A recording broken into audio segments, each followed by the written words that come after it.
bir gənc olaraq dəbdəbəli toyun tərəfdarısınız yoxsa sadə? Tamamilə sadə toyun tərəfdarıyam. Çünki nə ehtiyacı var?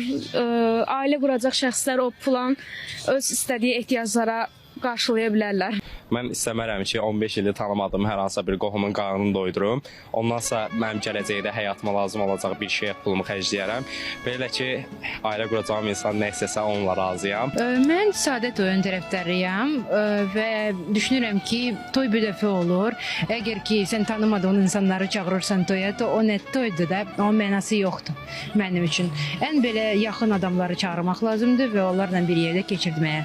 Mənim fikrimcə bu əslində qalsa hər bir şəxsin özündən asılıdır təbii ki. Mənə qalsa mən sadənin tərəfindəyəm. Sadəcə olaraq bəzən olur ki, valideynlər məsələn həmin günə baxırlar keçmişdən ki, belə bir günü arzulayırlar. Ona görə məsələn onlar üçün daha təntənəli toyları sırf onlara xətm eləmək olardı. Sadə toyun.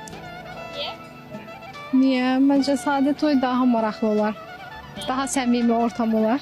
Sadə toy. Çünki büdcə olaraq da daha az olur da, yəni ziyan olaraq mı deyim, ailələrə daha az olur ona görə. Sadə toy. Çünki xərclərə sonra borclara səbəb olur ona görə.